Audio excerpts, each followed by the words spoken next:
O Senhor esteja convosco.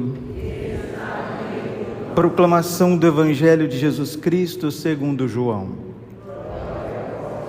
Naquele tempo, muitos dos discípulos de Jesus que o escutaram disseram: esta palavra é dura, quem consegue escutá-la?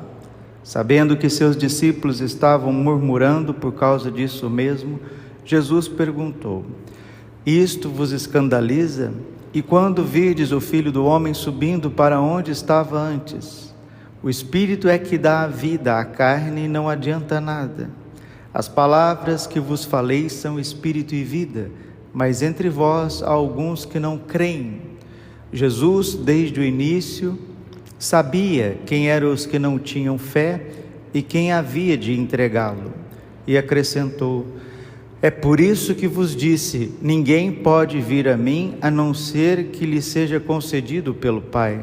A partir daquele momento, muitos discípulos voltaram atrás e não andavam mais com ele. Então Jesus disse aos 12: vós também quereis ir embora? Simão Pedro respondeu: a quem iremos, Senhor? Tu tens palavra de vida eterna. Nós cremos firmemente e reconhecemos que tu és o Santo de Deus. Palavra da salvação. Ave Maria, cheia de graça, o Senhor é convosco. Bendita sois vós entre as mulheres, bendito fruto do vosso ventre, Jesus. Santa Maria, Mãe de Deus, rogai por nós, pecadores, agora e na hora de nossa morte. Amém. Vinde, Espírito Santo, vinde por meio da poderosa intercessão do Imaculado Coração de Maria, vossa amadíssima esposa. Podemos sentar um pouquinho. Jesus, manso e humilde de coração. Dia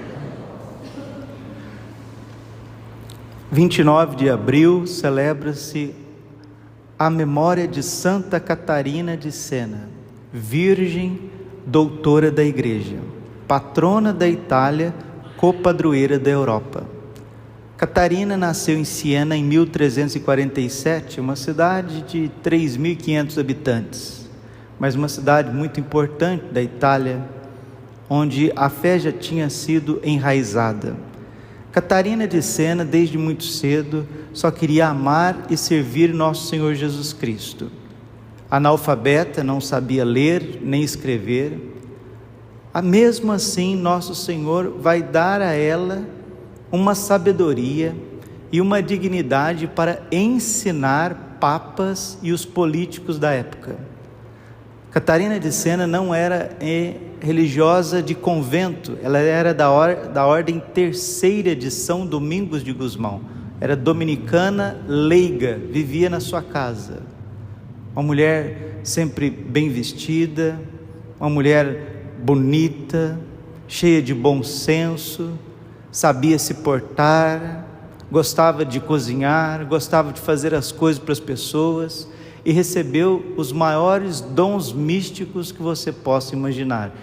Entre eles, a estigmatização. Ela foi estigmatizada.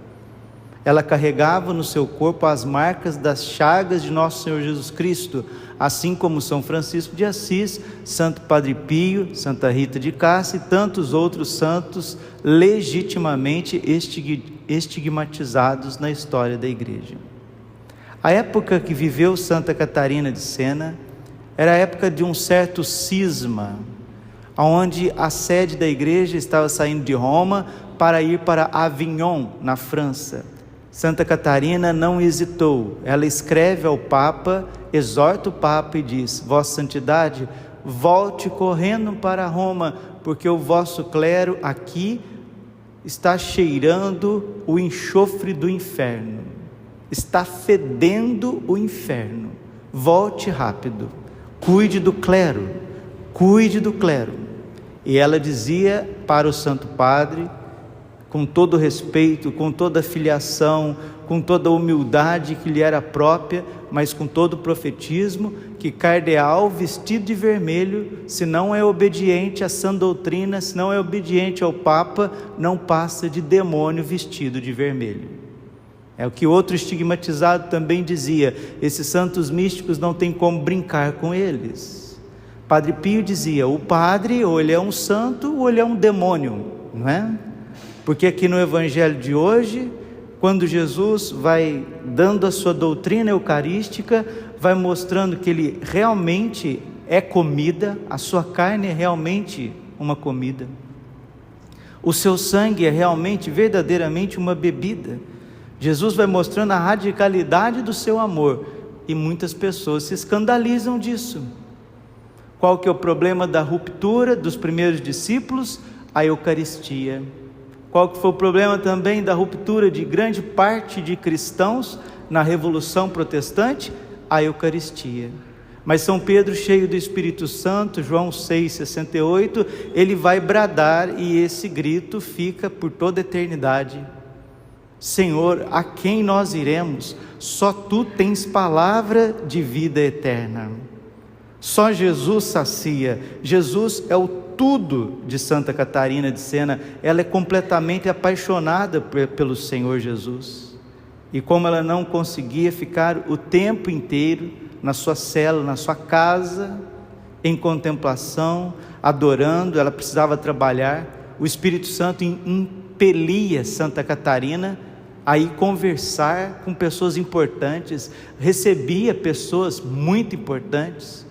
E como ela precisava manter sempre a paz, a serenidade, o coração descansado em Deus, ela dizia assim: Senhor, como eu não posso ficar na minha cela em adoração e contemplação, eu preciso encontrar uma cela dentro do meu coração. Santa Catarina de Sena era uma mulher ativa, de vida ativa. Ela não só rezava, ela trabalhava, e trabalhava muito, e precisava estar em meio à sociedade. É uma santa muito atual.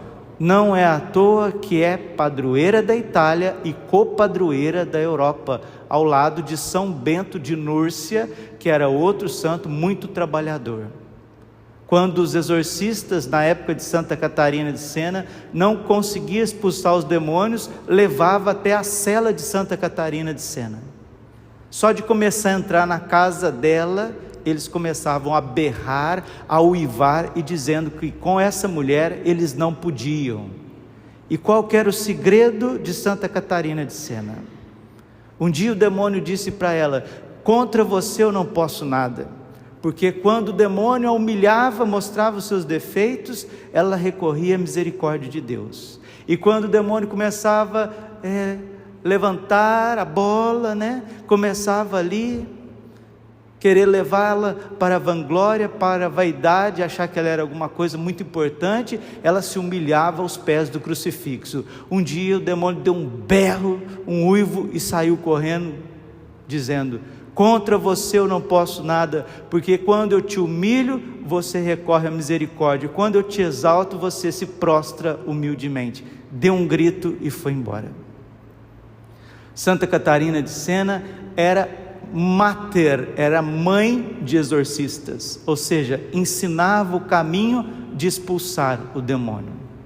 Falar em expulsar o demônio, vocês estão acompanhando pelas redes sociais o que está acontecendo agora nesse final de semana em Boston, nos Estados Unidos, 28, 29 e 30, o maior congresso satanista de todos os tempos em Boston. O arcebispo de Boston e o arcebispo também auxiliar estão preocupadíssimos. E o arcebispo auxiliar de Boston enviou uma mensagem ao Brasil, pedindo para que o Brasil redobre as suas orações nesses dias, 28, 29 e 30. Por quê? Uma das pautas do congresso é o pânico satanista no Brasil. É uma das pautas. Uma das palestras, entre aspas, que eles vão ter lá é sobre o Brasil. Mas por quê? Por que que os satanistas estão se reunindo em Boston e estão preocupados com o Brasil? A razão é muito simples, porque o Brasil levantou uma quaresma inteira, às 3 horas da manhã, às 4 horas da manhã, para rezar o rosário. 400 mil pessoas com Frei Gilson, 300 mil pessoas com a irmã Kelly Patrícia. Mas o site do Padre Paulo, que é o maior site de doutrinação, de educação católica do mundo, disparado, mas os padres que estão pela internet, mas as famílias que estão rezando o rosário, consagração a Nossa Senhora, consagração a São José, vocações, pessoas indo para o seminário, adoração perpétua, adoração aumentando. O Brasil está se tornando aquilo que ele é verdadeiramente, terra de Santa Cruz, mas em comparação com os 215 milhões de brasileiros, nós ainda somos pouco, precisamos engrossar a fila. Padre, como nós iremos fazer isso? Muito simples. Hoje, dia de Santa Catarina de Sena, a Santa do Rosário, porque foi ao seu pai espiritual, São Domingos de Gusmão, que Nossa Senhora entregou o Sacratíssimo Rosário. E o Padre Pio sempre dizia, ele que rezava 100 terços por dia, o rosário é a oração daqueles que querem obter a vitória em todas as batalhas. Em todas as batalhas. Não existe oração mais eficaz do que o Santo Rosário. E quando Nossa Senhora promete as 15 promessas, aqueles que rezam o rosário, ao beato Alano de la Roche, também dominicano, Nossa Senhora disse que aqueles que rezam o rosário jamais perecerão no inferno e receberão já em vida graças especialíssimas. Que o Brasil seja terra de Nossa Senhora, que o Brasil seja terra de Santa Cruz e um lugar onde se reza o rosário, porque todo bom exorcista começa um exorcismo com o rosário e termina o exorcismo com o rosário. O rosário de Pompeia, né? A novena de Pompeia, 54 dias, Nossa Senhora do Rosário de Pompeia, que também exalta Santa Catarina de Sena, exalta o beato Bartolo Longo, que compôs esta maravilhosa novena de rosários. São Domingos de Gusmão, que era um grande exorcista, exorcizava muitos demônios com o rosário, e o rosário realmente ele limpa a nossa cidade, ele limpa a nossa casa, ele limpa a nossa mente, porque cada Ave Maria é um demônio a menos. Vamos repetir? A cada Ave Maria é um demônio a menos. Mais uma vez, a cada Ave Maria é um demônio a menos. Nunca esqueça disso. A cada Ave Maria é um demônio a menos. A corrente no Apocalipse que vai acorrentar o dragão é o rosário, é o Sacratíssimo Rosário.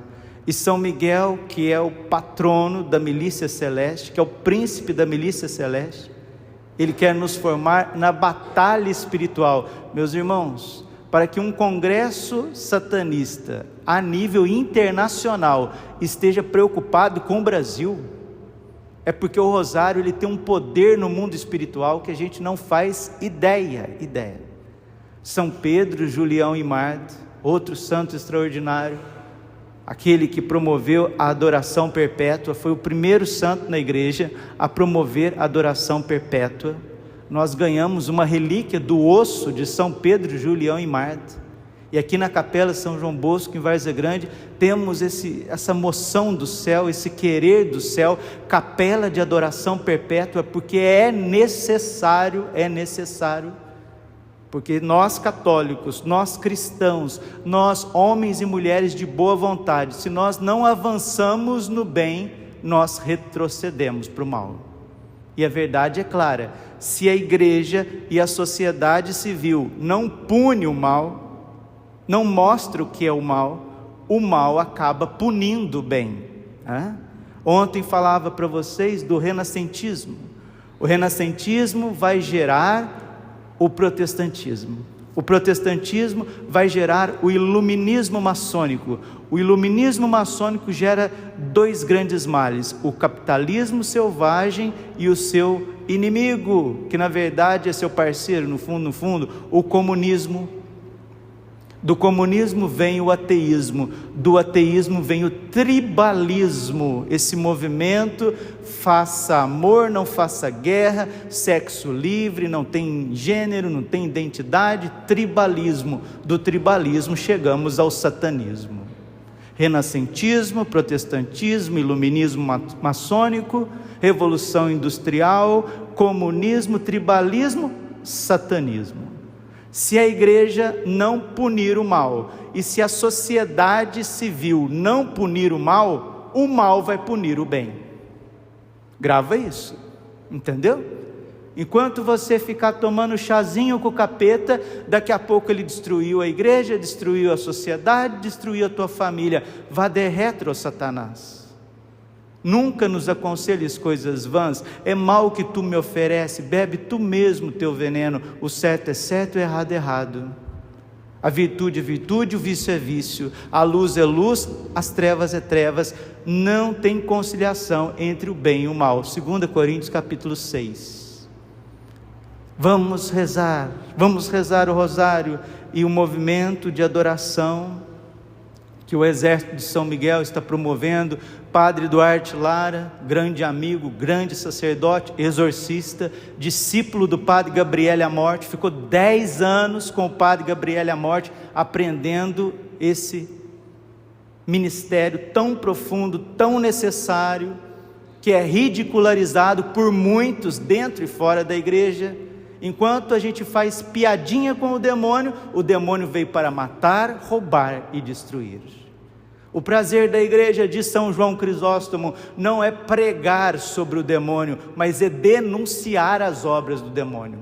Efésios capítulo 5, versículo 8. Vamos pedir a Deus nosso Senhor, que não nos nega nada, como diz São Pedro, Julião e Marta. Que nenhum mal possa resistir, e não resiste, diante do rosário rezado na presença de Jesus, no Santíssimo Sacramento. Todos os males são vencidos, quando rezamos o rosário na presença de Jesus Eucarístico.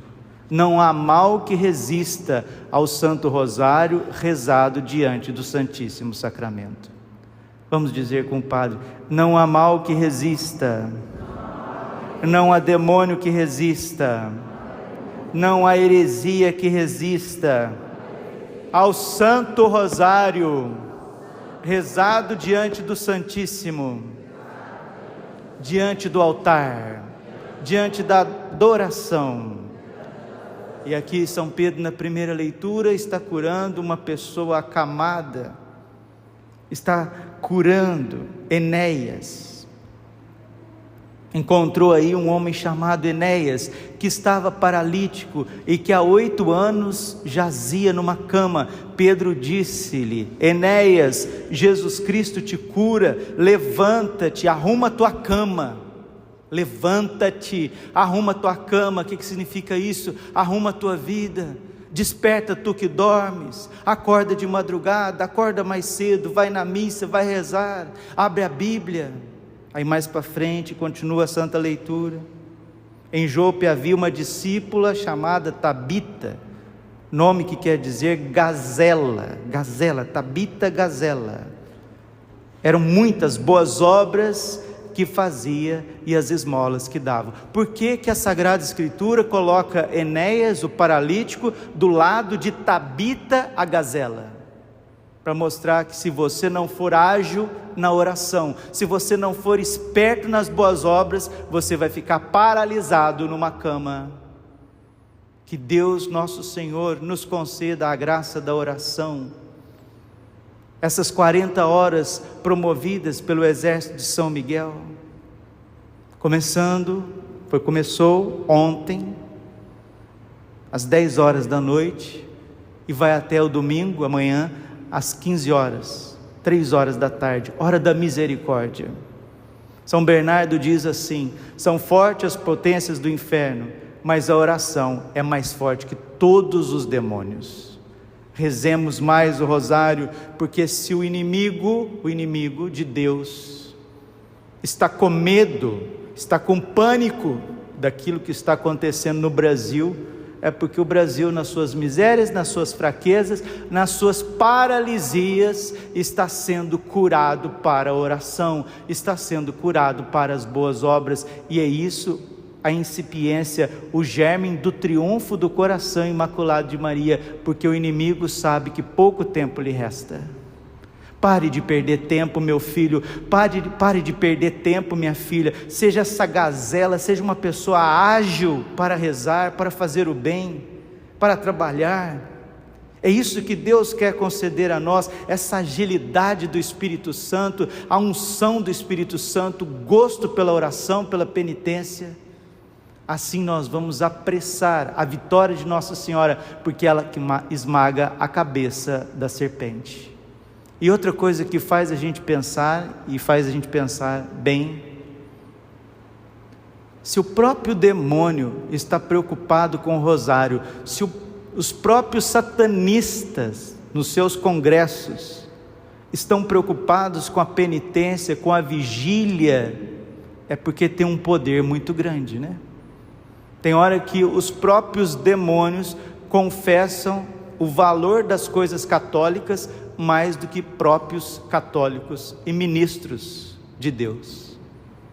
O demônio é pai da mentira, mas obrigado por Deus, ele também em momentos sabe dizer a verdade. Isso aconteceu na vida de Martinho Lutero, o grande herege da Revolução Protestante. Herege Martinho Lutero, tremendo diante dos seus remorsos de consciência, um dia Lutero pegou o Santo Terço, pegou o rosário. O demônio apareceu para ele, e ele começou tremendo e balançando o terço. Isso está na biografia de Lutero, podem conferir tranquilamente. E o demônio disse assim a Martinho Lutero, o pai do protestantismo: quem és tu, Lutero, para dizer que Jesus não está presente na Eucaristia? E Lutero, com o terço na mão, tremendo, disse: o demônio também, entre aspas, sabe dizer a verdade. Ele que é o pai da mentira. Isaías capítulo 1, versículo 3: o boi conhece o seu curral, o burro conhece o seu dono, mas Israel, o meu povo, não conhece nada, não tem entendimento, não me conhece, não sabe quem eu sou. Tudo que o demônio faz é afastar-nos da Eucaristia. A quem nós iremos, Senhor? Só Tu tens palavras de vida eterna. Rezemos nessas 40 horas de adoração, rezemos o rosário para a unidade dos cristãos, para que os nossos irmãos separados voltem ao seio da Igreja Católica, confessem os seus pecados, batizem na verdadeira e santa Igreja. Efésios capítulo 4, versículo 5, há um só Senhor, uma só fé, um só batismo. Recebam a Eucaristia, e essa unidade dos cristãos, ortodoxos, protestantes e católicos, é o que consiste o triunfo do coração imaculado de Maria e um tempo de paz. Glória ao Pai, ao Filho e ao Espírito Santo, como era no princípio, agora e sempre. Coração imaculado de Maria, confiança, saúde e vitória.